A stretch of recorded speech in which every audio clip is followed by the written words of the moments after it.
जिस समय हमारे हृदय में नाम प्रकट हो जाता है, हमारे सब कर्मों का सिलसिला ही खत्म हो जाता है, जिनकी वजह से हम देह के बंधनों में फंसे हुए हैं। जिस तरह एक सूखे घास का ढेर कितना ही बड़ा क्यों ना हो, आग की एक चिंगारी उस पूरे ढेर को जलाकर राख कर सकती है। इसी तरह हम संसारी और मनमुख पुरुषों के कितने भी बुरे और खोटे कर्म क्यों ना हो, यह नाम की कमाई हमारे सब कर्मों का हिसाब खत्म कर देती है।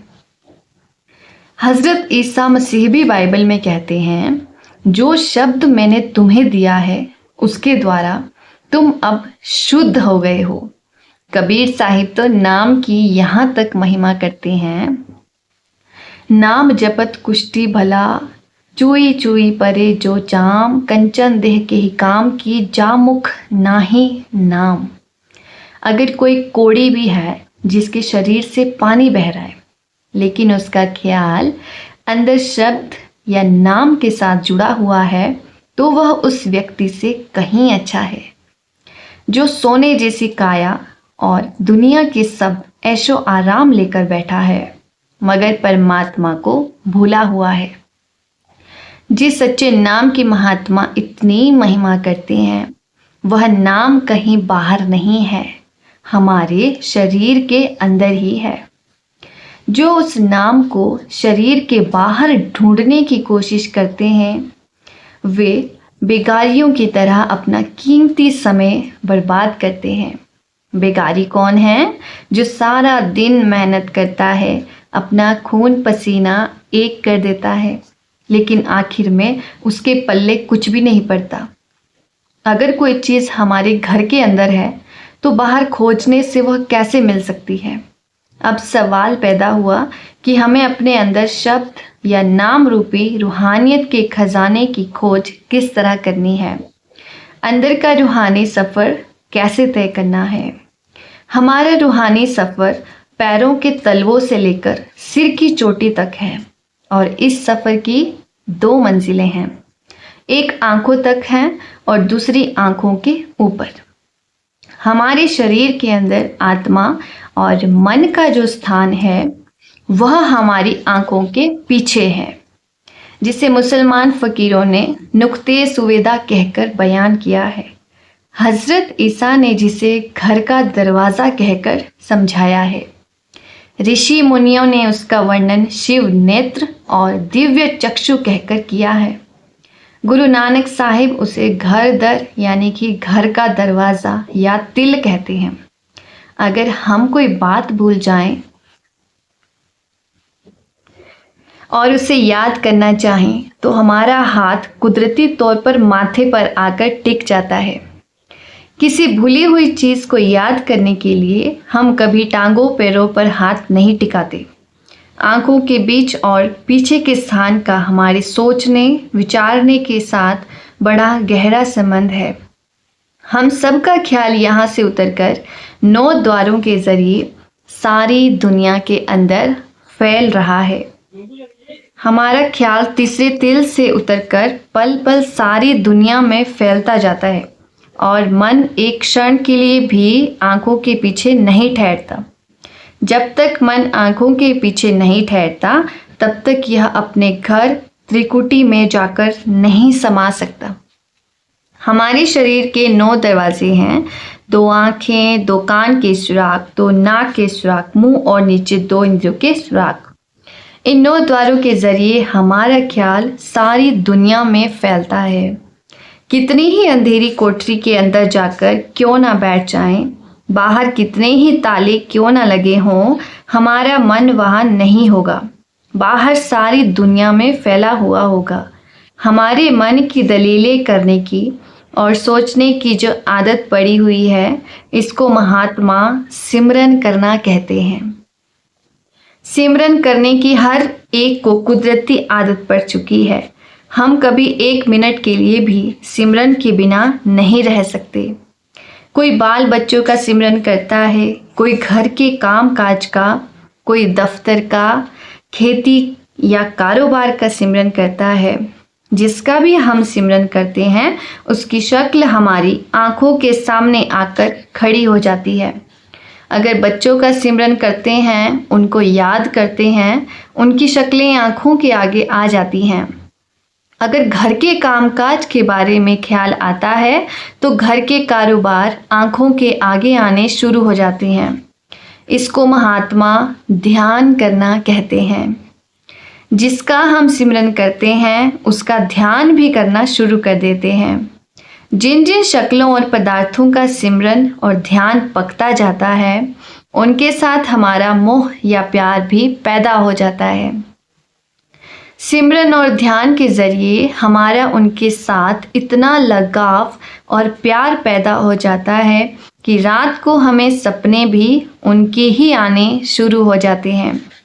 मौत के वक्त उनकी ही तस्वीरें हमारी आंखों के आगे आकर खड़ी हो जाती हैं और मौत के समय जिस और भी हमारा ख्याल होता है उसी रो यानी धारा में हम बहना शुरू कर देते हैं। जहाँ आशा तहाँ बासा। मौत के बाद मोह और प्यार के बंधे हम बार बार दुनिया में आते हैं और 84 के चक्कर में फंसे रहते हैं।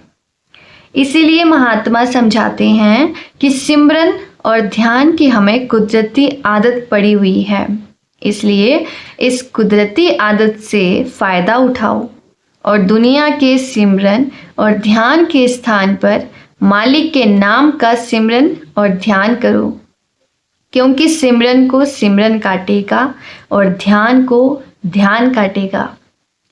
पानी की मारी हुई खेती पानी से हरी भरी होती है।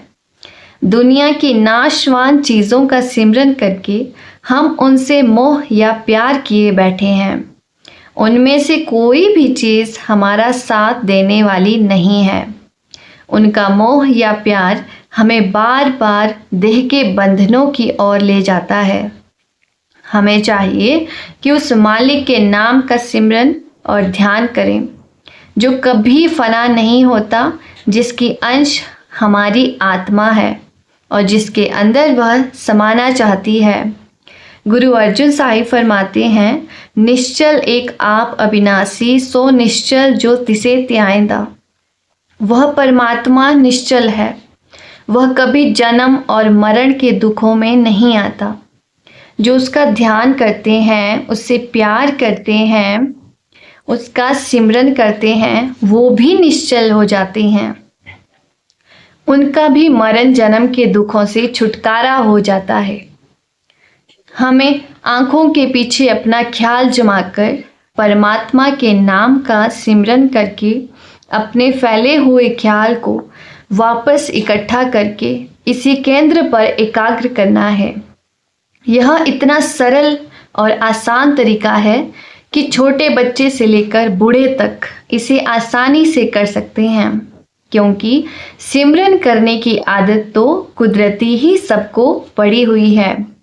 हमें दुनिया का सिमरन करने की इस आदत को छोड़कर मन को उस मालिक के नाम के सिमरन में लगाना है। जब सिमरन के द्वारा हमारा ख्याल उलटकर आँखों की तरफ इकट्ठा होता है तो मन उस जगह टिकता और ठहरता नहीं है, क्योंकि उसे बार बार 9 द्वारों के जरिए बाहर दौड़ने की आदत पड़ी हुई है। इस अंधेरे और शून्य में मन को खड़ा करना बड़ा मुश्किल है। जब तक हम मन को किसी के स्वरूप के ध्यान का आधार नहीं देते और उसे वहाँ ठहराने वाली कोई चीज़ नहीं मिलती, तो हमारे ख्याल के लिए वहाँ ठहरना बहुत मुश्किल हो जाता है। इसीलिए महात्मा समझाते हैं कि मन को वहाँ खड़ा करने के लिए किसी न किसी के स्वरूप के ध्यान का आधार देना बड़ा ज़रूरी है। अगर सिमरन से ध्यान एकाग्र होगा और ध्यान से अंदर टिकेगा, तो सवाल है कि ध्यान किसके स्वरूप का करना चाहिए। यह बड़ी सोच और विचार करने योग्य बात है, क्योंकि जिसके भी स्वरूप का ध्यान करेंगे कुदरती ही हमारा उसके साथ मोह या प्यार पैदा हो जाएगा और जहाँ वह जाएगा हम भी उसके मोह या प्यार में बंधे हुए वहीं जाएंगे। इस बात पर विचार करने के लिए हम सारी दुनिया पर नज़र डालकर देखते हैं कि कौन सी चीज़ हमारे ध्यान के काबिल हो सकती है। जितनी भी दुनिया की चीज़ें हैं ये सब 5 तत्वों की बनी हुई हैं। हर एक चीज़ के अंदर कोई ना कोई तत्व मौजूद है। मनुष्य के अंदर 5 तत्व मौजूद हैं। इसीलिए महात्मा हमें रचना का सरताज या अशरफुल मखलूकात और 5 तत्वों का पुतला कहते हैं। तत्वों की दृष्टि से हम रचना को 5 श्रेणियों में बांट सकते हैं। पहली श्रेणी वह है जिसमें पानी का तत्व प्रधान है। इसमें फल, फूल, सब्जी और पेड़ पौधे आते हैं। अगर हम 5 तत्वों के पुतले होकर पेड़ों पौधों आदि का ध्यान करेंगे तो हम उन्नति नहीं कर सकते, क्योंकि उनका ध्यान हमें उन्हीं के जामे में यानी पेड़ों पौधों आदि के जामे में ले जाएगा। इसलिए पूरा वनस्पति जगत हमारे ध्यान के काबिल नहीं है। दूसरी श्रेणी कीड़े मकोड़े, सांप, बिच्छू वगैरह की है, जिनके अंदर 2 तत्व पृथ्वी और अग्नि मौजूद हैं। ये भी हमारे ध्यान के काबिल नहीं हो सकते। तीसरी श्रेणी पक्षियों की है, जिनमें 3 तत्व हैं, हवा, पानी और अग्नि। अगर हम 5 तत्वों वाले मनुष्य होकर गरुड़, मोर, चिड़ियों आदि का ध्यान करेंगे तो हम इन पक्षियों के जामे में आ जाएंगे। हमारा मकसद तो इंसान के जामे से भी ऊपर जाने का है, इसलिए यह श्रेणी भी हमारे ध्यान के योग्य नहीं है। चौथी श्रेणी चौपायों जानवरों की है, जिनमें बुद्धि या आकाश नहीं है। बाकी 4 तत्व मौजूद हैं, जिसका ध्यान करेंगे मौत के बाद उसी का रूप धारण करना होगा। इसीलिए गाय, बैल, घोड़े वगैरह भी हमारे ध्यान के काबिल नहीं हैं। 5वीं श्रेणी खुद इंसान की है और हर इंसान में 5 ही तत्व मौजूद हैं। इसलिए कुदरती तौर पर मन में यह विचार आता है कि इंसान का ध्यान करे तो क्यों करे, खासकर आजकल के ज़माने में जब हमारे सबके अधिकार समान है।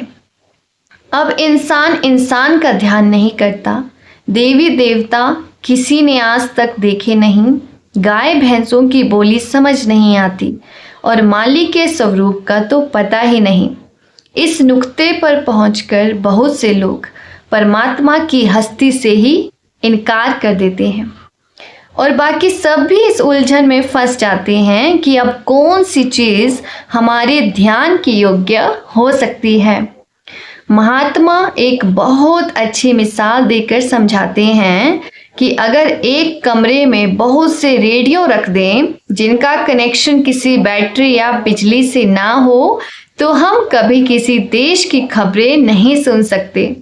लेकिन उनका कनेक्शन अगर किसी बैटरी या बिजली से हो जाए तो हम जिस देश की इसी प्रकार हमें उन मालिक के भक्तों और प्यारों की खोज करनी है जिनका कनेक्शन या तार परमात्मा के साथ जुड़ा हुआ है। वे अपनी भक्ति और प्यार के बंधे हुए वापस जाकर उसी परमात्मा से मिल जाते हैं। इसलिए हम भी उनके स्वरूप का ध्यान करके उनके साथ प्यार करके वापस जाकर उसी परमात्मा के अंदर समा जाएंगे। यानी सतगुरु के स्वरूप तस्वीर या ध्यान को हमेशा मन में रखो। यह स्वरूप ही ध्यान करने के योग्य है। ईसा मसीह भी इसी ओर इशारा करते हुए कहते हैं, मैंने उस परमात्मा को देखा है। तुमने मुझे देखा है, इसीलिए तुमने भी उस परमात्मा को देखा है। और जो मुझे देखता है वह मेरे भेजने वाले को देखता है। भाव है सतगुरु के स्वरूप के ध्यान के द्वारा हम वापस जाकर उस परमात्मा में समा जाते हैं। ध्यान के द्वारा हमारे ख्याल को आँखों के पीछे ठहरने की आदत पड़ जाती है। ध्यान हमें अपने सद्गुरु का करना है, जिन्होंने मालिक की भक्ति का तरीका और रास्ता हमें बताया है। जब सिमरन के द्वारा हमारी सूरत तीसरे तिल में एकाग्र होती है, ध्यान के द्वारा वहाँ ठहर जाती है, तब हमें अपने आप पता चल जाता है कि आंखों के पीछे एक बहुत मीठी और सुरीली आवाज़ आ रही है। यह आवाज़ मालिक की दरगाह से उठ रही है और हर एक मनुष्य के अंदर है। यहाँ किसी कौम, मज़हब या मुल्क का सवाल ही नहीं है, चाहे हम हिंदू हों या सिख, मुसलमान हो या ईसाई। जो भी भाग्यशाली जीव अपने ख्याल को आँखों के पीछे एकाग्र करता है, उसका ख्याल अपने आप उस आवाज़ के साथ जुड़ जाता है। उसकी सूरत शरीर को खाली करके तीसरे तिल में एकाग्र हो जाती है और शरीर सुन्न हो जाता है। इस अभ्यास या क्रिया को महात्मा 9 द्वारे खाली करके 10वीं गली में जाना या जीते जी मरना कहते हैं, क्योंकि ख्याल को आँखों के पीछे एकाग्र करके उस मीठी और सुरीली आवाज़ को सुनने से आत्मा और मन 9 द्वारों से आज़ाद हो जाते हैं और इनका संबंध इस दुनिया से बिल्कुल टूट जाता है। दुनिया के सब दुख भूलकर मनुष्य अपने अंदर शब्द की स्थायी खुशी का अनुभव करने लगता है। कबीर साहिब इस बारे में फरमाते हैं, कबीर जिस मरने ते जग डरे, मेरे मन आनंद। तो बाबा जी हमेशा कहते हैं कि भजन सिमरन करो, उसी से ही मुक्ति होनी है। तो हमें भी चाहिए कि हमें जितना भी समय मिले ज़रूर हमें भजन सिमरन में लगाना चाहिए। राधा स्वामी जी।